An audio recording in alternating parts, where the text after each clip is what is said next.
Hello again, everybody. I'm Carl Baldassarre, and on today's classic rock riff review, we're going to jump into the world of Black Sabbath. Now, full disclosure, I've actually never listened to Black Sabbath before. I'm familiar with them, know a few of the major sort of big riffs that they have, but I've never listened to a whole song in my life. And thanks to my producer, Billy Brock, he said, you got to dip your toe into the ocean of Black Sabbath. And I got to tell you, I've been doing that the last couple weeks and so blown away. And I'm having a ball listening and trying to learn this stuff. So here's what I'm going to give you. I'm going to give you the greatest Black Sabbath riffs, according to me, from the first 6 albums. And the additional criteria was I could only play one song and the riffs from that one song on each album. There was so much to go through. I know I'm leaving a lot out, but here we go. I'm going to try to go through the 6 albums, the first 6 in a row, pick a song and just play the riffs and talk about them as we go. So let's dive in.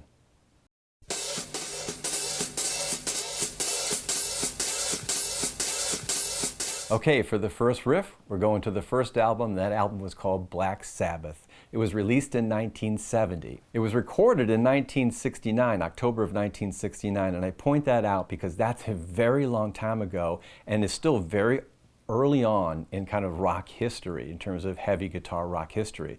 So these guys were absolutely in on the ground floor and created this genre of metal music. And 1969 is really, really early. So I was kind of blown away when I learned that.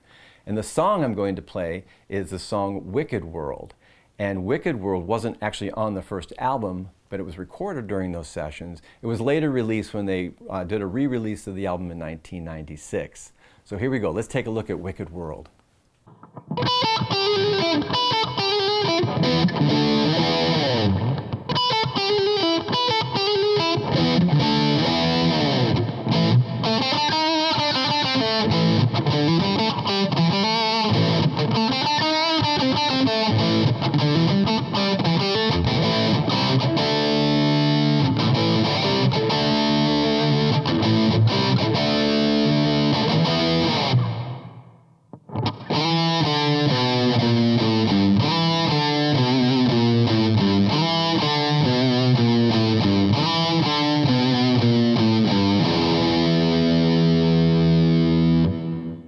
So right out of the chute, we have this classic Tony Iommi sort of approach to guitar and to music. And what's so incredible is that he really kind of writes like a classical composer with theme and variation. And the other thing I think is really unique with Black Sabbath is that their songs are riffs. I mean, yeah, there's great riffmeisters out there through the history of rock and roll, but this guy and this band, they string more riffs together in one song than any band I can think of. And this is a great example. Right out of the box, man, we've got this incredible little blues lick. Right? That's fantastic, and I love it because they have this sort of jazz swing that they're coming in. It's like a fast striptease. You know, it's really, really cool. It's like, wait, where's the heavy metal I'm thinking, you know? And I like hear this lick and I'm so blown away, right? And so he's got part 1, which is that little blues lick, and then he takes it down to this little chromatic sort of blues lick over here in A.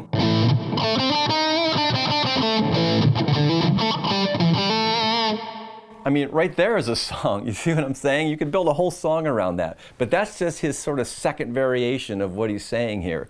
And then he goes into his third lick before we even get to the first verse of the song, which is this chromatic blues descending riff.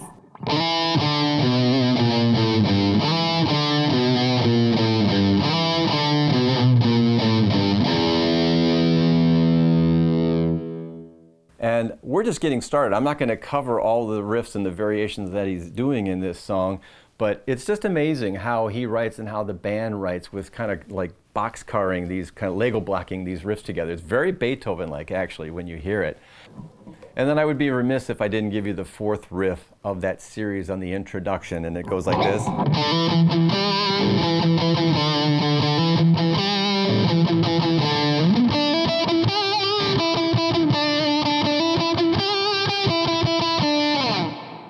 So there you have it. Before a word is even sung in the song, Tony Iommi has strung together 4 very cool riffs with variations and themes going on, and you'll hear me repeat this assessment as I go through all of their riffs. So there you go, riff number 1, Wicked World.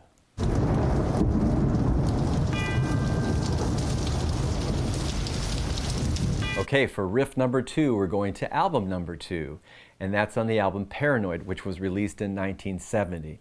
Now this had some of the most iconic riffs of all time.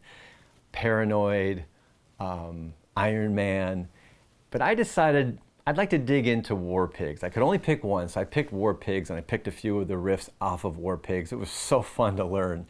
I want to mention something about the album, though. It was released on September 18th, 1970, and I always like to look at kind of history and what was going on at a certain time. And really an important sort of thing happened in music history on September 18th, 1970, when this song was released. And that was that Jimi Hendrix died on that day. So kind of puts you in the realm of what was going on at that moment in time when this album came out, and what maybe people were listening to and what people were thinking about when they heard this album. And it really is an emotional album. And this song is super, super powerful. So let's take a look at the riffs from War Pigs.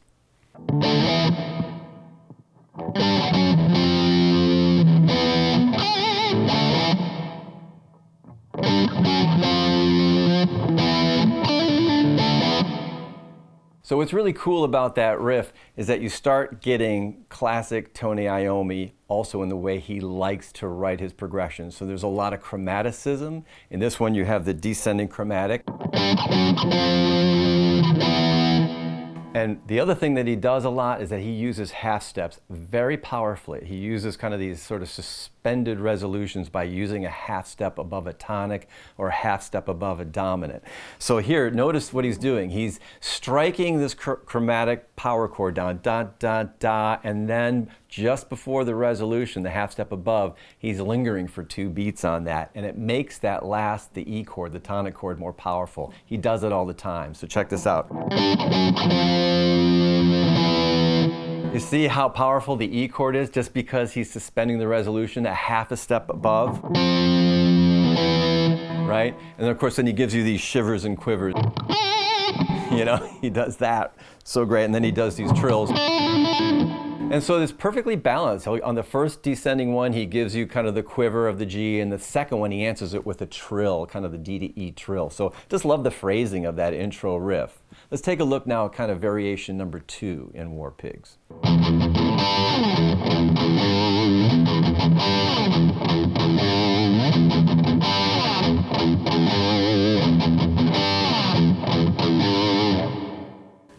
Again, kind of classic Tony. Now you'll notice, by the way, that he was sort of the godfather of downpicking, and I've kind of come from an alternate picking universe, so to try to play these riffs and do downpicking, I have to be honest with you, that is a lifetime in its own. I'm throwing a few of it in, but just to let you know, you'll see some alternate picking just so I can survive the great Tony Iommi riffs, right? And what I love about this is just how he's starting to put the balance into the rhythm here, and he does that a lot too. So you've got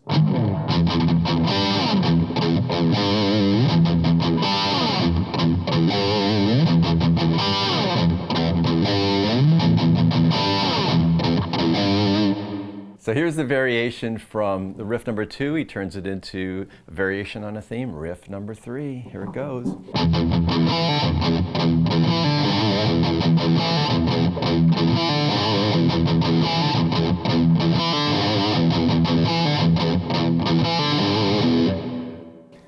On that one, I did try to give you his fingering on that because he actually uses his pinky a lot, and it gives you these odd sort of micro tune, kind of detune, little out of tune sometimes, but it's intentional because it's just so cool. I would normally not play that riff. Definitely do it with my 3rd finger, but Tony has his middle 2 fingers actually kind of severed, as we all know, and he uses these fingertips, and it creates his sound, it creates his approach. He's got the tips angled in a little bit. It's just so phenomenal. I can't get over it. But anyways, with that great riff, he's using his pinky to do kind of the final pull-off. So you get that wild vibrato on the end.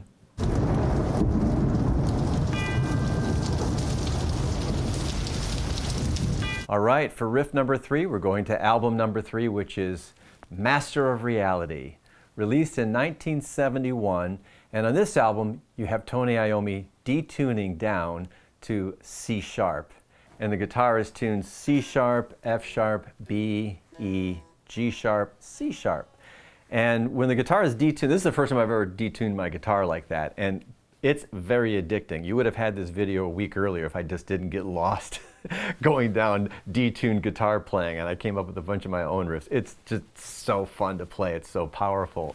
And he did it for practical reasons, partly because of just the strain and the pain on his fingers, and but it actually added to the sound of Black Sabbath. It's just so dark and girthy and amazing. So this song from the third album is called Children of the Grave, and it's probably one of my favorite riffs so far because it's just got this incredible metally, bouncy, triplety feel. It's fun as heck to play. And the other thing I notice about that when you're playing a detuned guitar, this thoroughly detuned, is that you have to pick really lightly because it's so easy to throw the guitar out of tune by slamming the pick on the strings.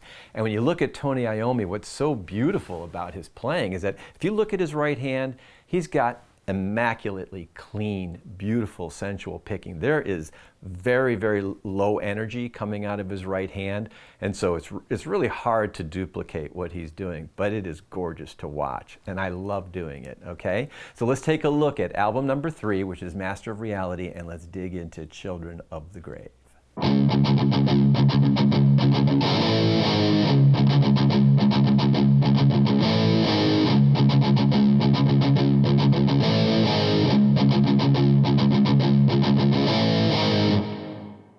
That never gets old. I could do that all day. It's so fun. Again, I want to point out on that first opening riff there is that he's using his half step kind of writing technique.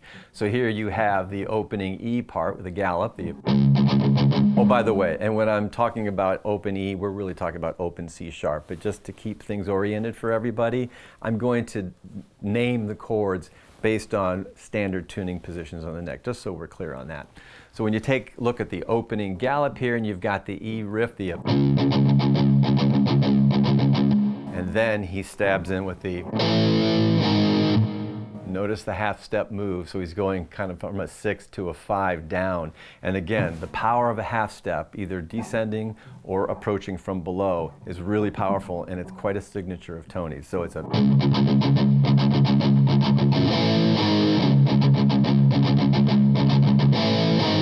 right? Very, very cool. Okay, so once you have that riff number 1, it's like, what do you do as a composer? Well, what he does is that he starts to lay out these chords which complement the riff. So right after the gallop, you get this.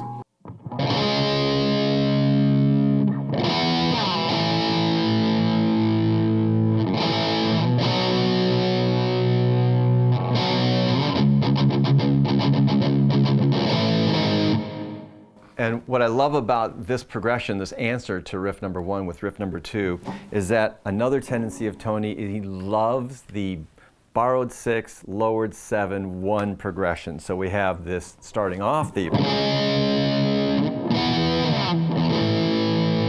Here we have the borrowed 6 chord, the lowered 7, 1. I mean, that's a classic rock progression, Stairway to Heaven, and on and on and on. You can't have rock and roll without the borrowed 6, lowered 7, 1, and it's all over Black Sabbath music. So.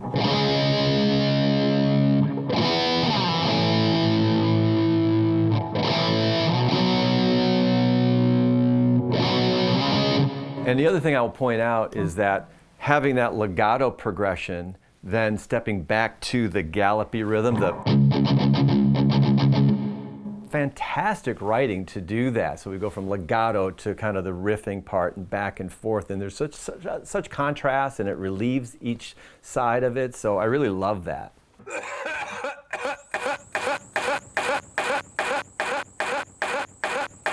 All right, so I lied. I'm going to give you 2 riffs from this album because I can't let Sweet Leaf go by without mentioning it. So just want to take a look at this riff here at the beginning because it has all the sort of quintessential Tony Iommi sort of figures. So the riff, you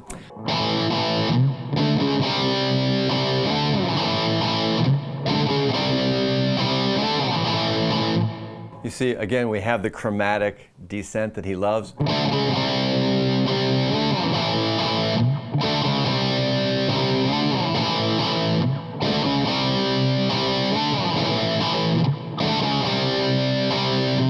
Now notice what he does then to add contrast, because he gives a variation of the theme for the answer riff off of that. He goes.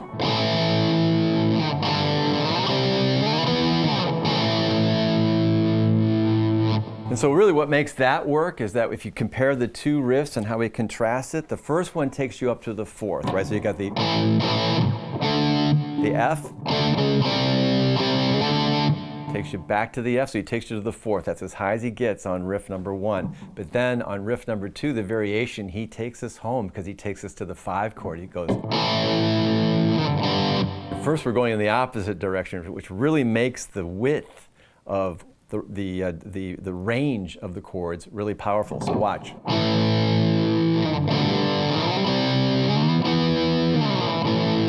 So when we go up to G, we get the 5 chord and it resolves to 1. We actually have a 5-to-1 cadence. Thank you, Black Sabbath. Amazing.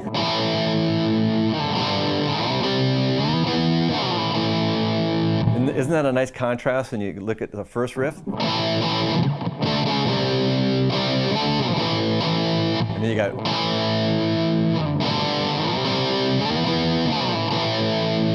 Notice the change in the harmonic rhythm too. The first riff has more energy to it because he's putting 2 and 3 chords in beat. So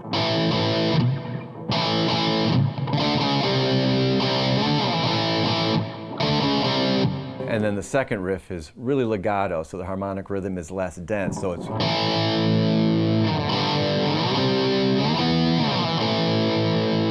So you have all these contrasting sort of figures in terms of the registration where he's going, in terms of the harmonic rhythm where he's going. It's really quite brilliant.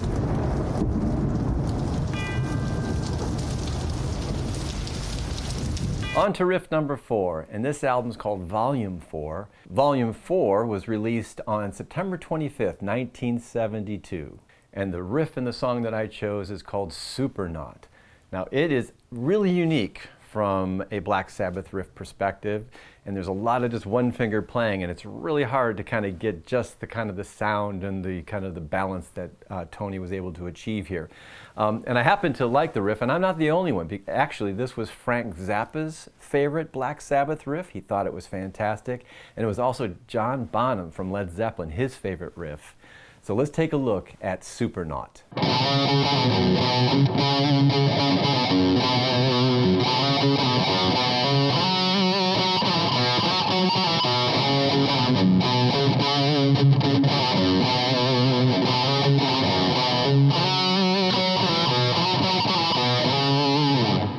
And then for part 2 of the Supernaut riff, we just have absolute great metal sort of downstroking power, something like this.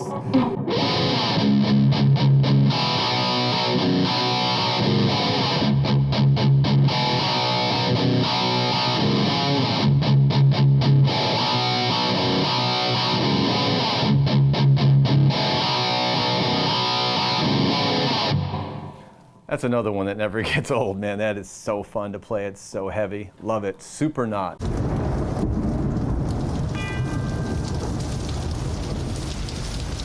Okay, riff number 5 comes from album number 5. This was Sabbath, Bloody Sabbath.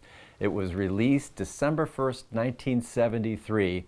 And interestingly enough, when the band Black Sabbath was in the studio recording this album, Led Zeppelin played them a visit. And as I said before, John Bonham's favorite song was Supernaut, and he was begging them to let him play Supernaut while they were in the studio. And they said, no, we got an album to record. But again, pretty funny little anecdote about what was going on behind the scenes for this song, Sabbath, Bloody Sabbath.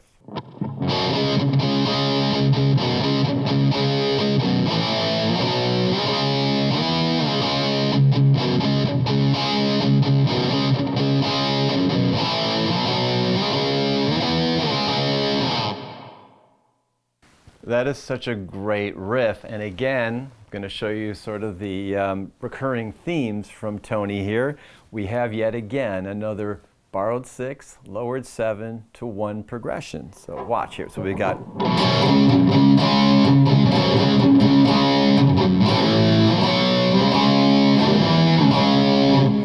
So we have these nice little decorations around it, but really it's the borrowed 6, lowered 7, 1 figure, which is the C, which is our borrowed 6. Lowered 7 is the D, and the 1 is the E. But he adds some nice sort of approaches to it by giving you the...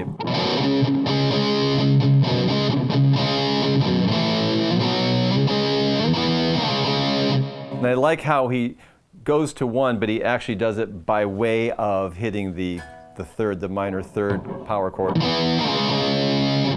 the G down to the E. And the other thing, because you're detuned, I never really noticed this on a standard tuning guitar, how valuable it is when you're playing a riff up this high, how you can actually use the open string perfect fourth.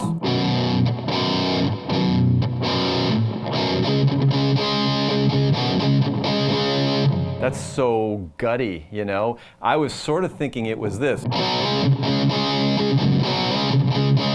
The D, but actually it's an A-D perfect fourth.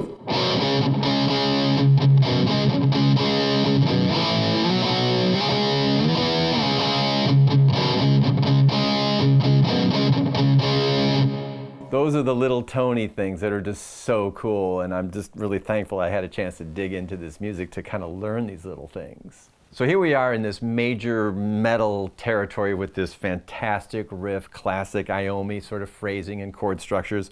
And then all of a sudden, whoop, they whip you into this left-hand turn and you wind up in this sort of jazzy, clean world, almost something like America would do, where you get this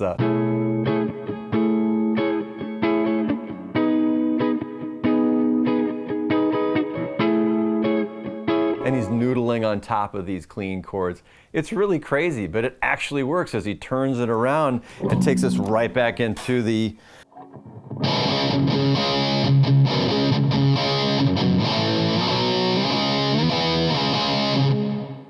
Very cool. And remember, Black Sabbath wasn't a metal band, they were a jazz band.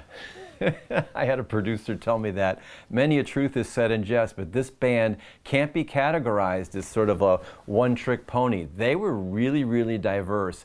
And as I dug into this, man, I started to realize this band has so much range and substance.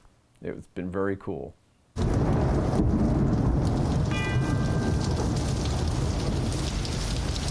Riff number 6.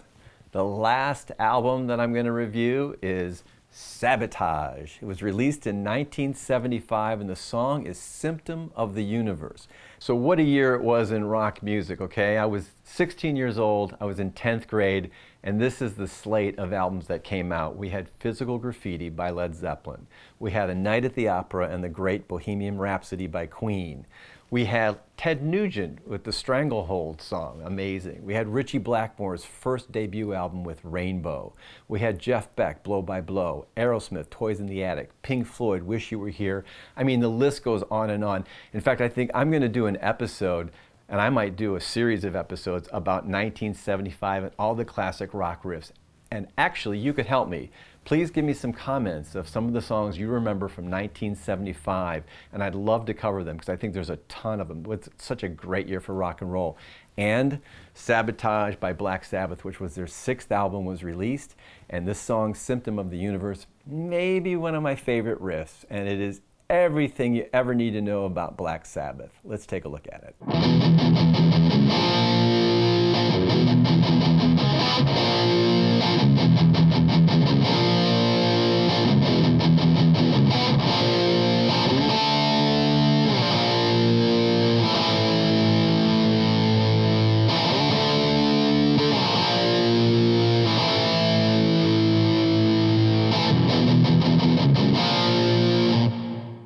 It's another one that never gets old. Let me tell you what I think is so wonderful about this song and how I think if you had to play one song by Black Sabbath, this is the one. It's because it's got everything in it, right? It's got the power chords, the 1-5 power chords. It's got the tritone, right? And actually, in this case, it's a tritone sandwich where you have...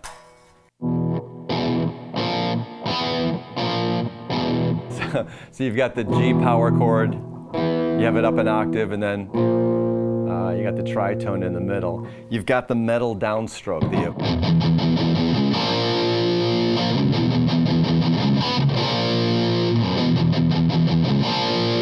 Right? Then you have the classic half-step resolution, which goes... See, again, approaching from above, loves those half-step resolutions to the one chord.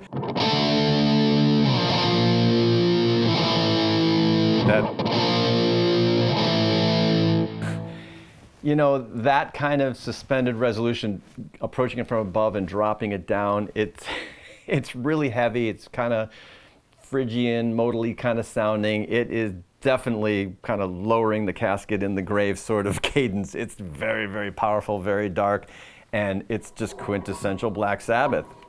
So now after all of that wonderful kind of power chord tritone world that we're in here, then he breaks off into part two, into this lick, this descending lick, and it's kind of like a Phrygian descending run in A, an A Phrygian. So you get the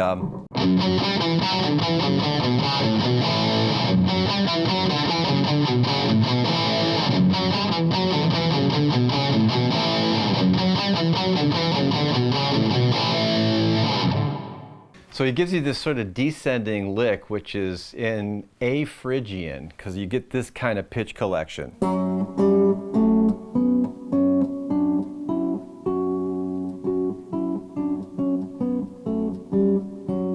Right? And you got that half step, which is classic Phrygian sound. So I'm merely just playing in the key of F, but starting on A, to give you that color. And the way he plays it goes like this.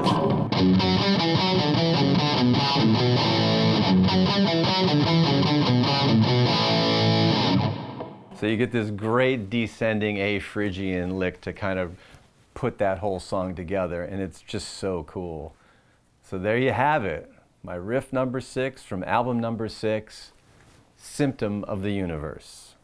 I want to give a special shout out to IK Multimedia. They've come out recently with their own line of guitar pedals, and they were kind enough to share with me the X-Drive pedal, which I'm using and I've used on this Black Sabbath episode, and it's really great. I've used the preset metal sounds. They're phenomenal. So please check out IK Multimedia's X-Drive pedal. And if you're interested in the other pedals I have on my pedal board, we'll put a link into my episode on my pedal board. Let me take a quick second and also remind you that I'm a composer myself. I love to write in all sorts of styles. I've written some very heavy music in my progressive rock album called Collinwood Yards.